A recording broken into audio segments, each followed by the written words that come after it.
Olá pessoal, eu sou a professora Isabela Cristina de Liga, faço parte do Núcleo Regional de Ponta Grossa, resido na cidade de Palmeira. A aula que eu vou ministrar hoje está baseada no plano de ação sobre carta do leitor. O que eu proponho no meu plano de ação é o seguinte: primeiro sejam apresentados aos alunos alguns exemplos de carta do leitor. Para quê? Para que o aluno consiga contextualizar, consiga ver, de repente seja alguma coisa até que eles já viram anteriormente, então dá aquela relembrada. Ver, nossa, eu já vi isso, eu já vi em alguma revista escrito aqui, já vi em algum jornal esse escrito, alguém falando sobre uma entrevista, alguma reportagem ou algum artigo anteriormente publicado. A carta do leitor, gente, é basicamente para isso. É para você publicar a sua opinião para o autor. Você vai dar um respaldo se você gostou ou não do trabalho dele, se por acaso você concorda ou não com a opinião do autor. Por isso, sempre, em todas as hipóteses, o texto deve ser em primeira pessoa, porque é minha opinião, não é a opinião do colega, não é a opinião da mãe e do pai. É minha opinião. Na minha opinião, o texto que eu li está correto. Na minha opinião, o texto que eu li não está correto. Não é bem assim. Talvez você esteja um pouco equivocado, porque segundo dados lá de 2000 e lá vai bolinha, estava desse jeito aqui. Como é que você expõe uma coisa de maneira diferente? Então, eu trouxe aqui, pessoal, um exemplo de carta do leitor, que eu vou ler para vocês. Irei ler para os alunos também, quando for ministrar a aula. E é o seguinte: querido editor. Então, temos aqui um chamamento, um vocativo, falando sobre o leitor. Pode ter o nome do autor aqui, ou não. Pode ser apenas querido editor, caro editor, ou querido e o nome do editor. Querido e o nome do editor. Temos que ter o texto em primeira pessoa, porque eu que estou falando, eu que acho, a minha opinião, então em primeira pessoa. E embaixo sempre a assinatura de quem escreveu, para que o autor consiga saber de quem que é a opinião e quem está solicitando uma mudança ou não de seu texto. Vou ler para vocês então. Estou escrevendo essa carta como um leitor preocupado. Uma reportagem sobre o excesso de telas para as crianças. Então, podemos ver aqui que o tema da reportagem, a reportagem que ela viu, era sobre o excesso de telas para as crianças. Excesso de quais telas? Excesso de telas digitais, computadores, celulares, tablets, entre outros. Gostaria de compartilhar a minha opinião sobre esse assunto. Acredito que o uso excessivo de telas pode ter impactos negativos no desenvolvimento das crianças. É importante lembrar que elas precisam de atividades variadas, como brincar ao ar livre e interagir com outras crianças. Então, aqui, essa pessoa que fez a carta do leitor acredita que realmente o excesso de telas faz mal às crianças e as crianças devem ter outras atividades, até para seu aprendizado e para o seu desenvolvimento futuro. Sugiro aos pais estabelecerem limites saudáveis para o tempo de tela. Então, ela não quer que corte, ela nunca mais vai mexer em computador, nunca mais vai mexer em celular. Pelo contrário, vai continuar só que tendo horário, sem ficar até de madrugada, como a gente sabe que tem crianças que ficam até de madrugada mexendo em celular, mexendo em computador, sem ficar o dia todo mexendo com eletrônicos e de repente não ter um convívio social, não ter uma interação com ninguém, né, e acabar se prejudicando. Então, os pais devem estabelecer limites, garantindo momentos de desconexão, deixar de lado um pouco a tecnologia, estimulando outras formas de entretenimento e aprendizado, que podem ser atividades educativas ou não, ou brincadeirinha de roda, pode ser algum outro tipo de brincadeira que esteja adequado à idade dos alunos, claro, e que seja próprio para a aprendizagem e a evolução do aluno. Então, vamos trabalhar juntos para promover um equilíbrio saudável entre o mundo digital e a vida real das crianças.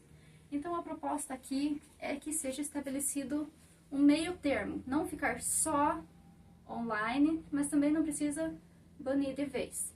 Tem que ter um meio termo.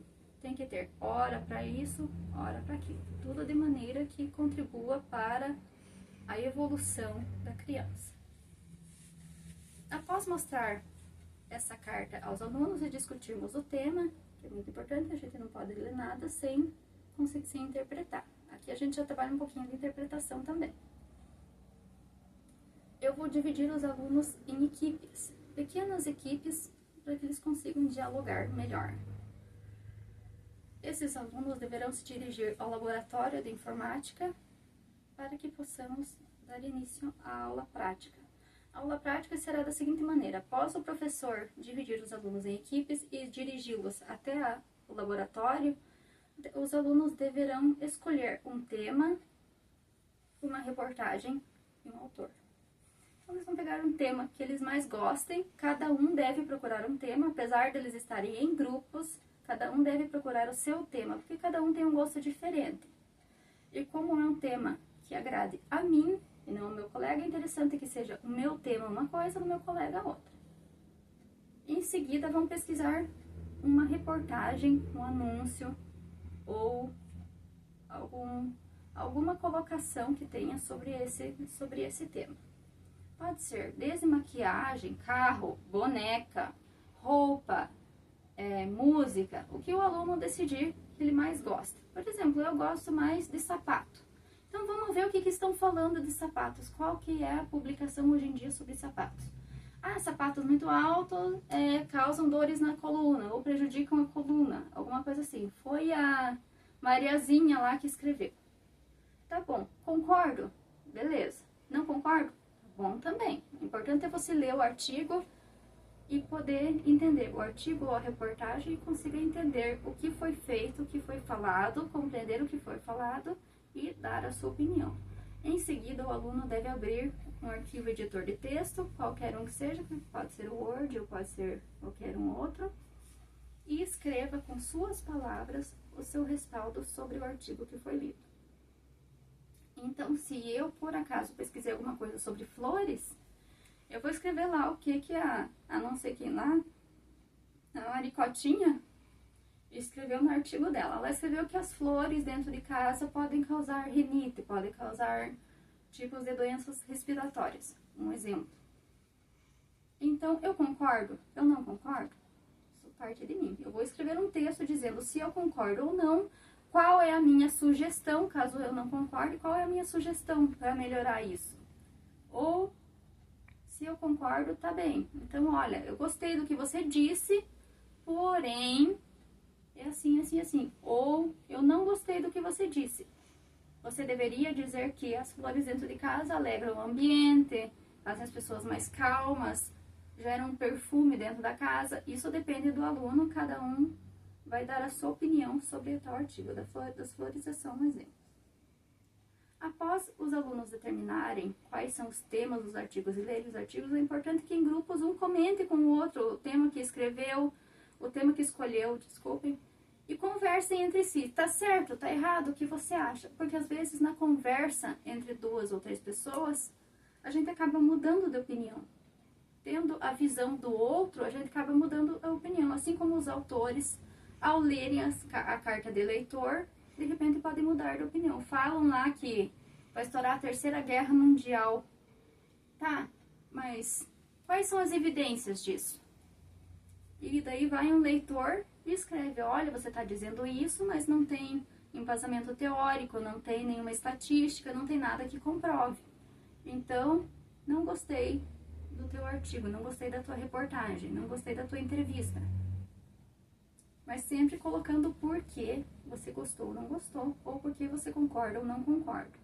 Após isso, o aluno deve, após comentar com os colegas e discutirem, conversarem sobre os temas, sobre todos os temas, se são 3 alunos por cada equipe, cada aluno lê o seu tema, fala sobre ele e os colegas dão suas opiniões.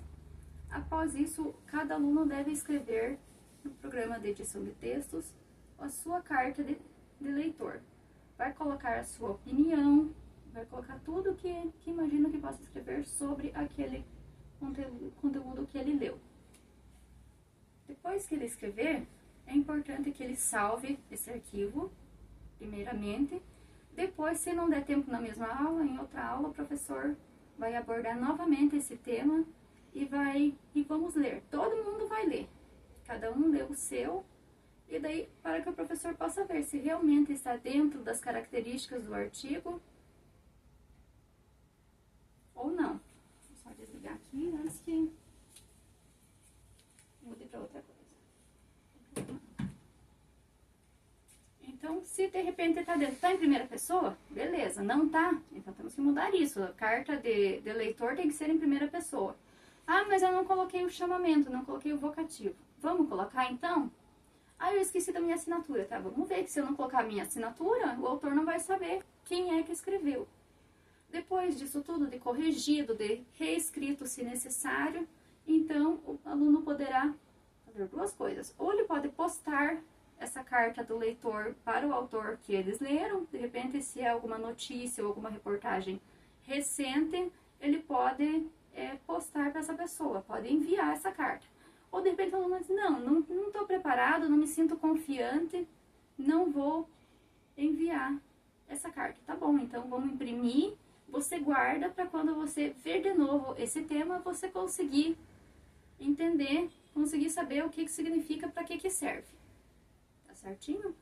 Lembrando que as cartas antigamente eram sempre feitas manuscritas, enviadas dentro do envelope e mandadas pelo correio. Hoje em dia temos várias maneiras de enviar uma carta. Pode ser um e-mail, que é um correio eletrônico, né? Pode ser uma postagem em alguma rede social, ou ainda quando eu vejo um artigo, vejo uma postagem, eu posso colocar a minha opinião embaixo, o meu comentário embaixo. Não deixa de ser uma carta do leitor, tá? Muito obrigada. Deu quanto? 12. 12? Ai, que ótimo. O de inglês nós gravamos amanhã daí. Agradeço pro Santinho, porque pedi pra ela. Meu Deus do céu.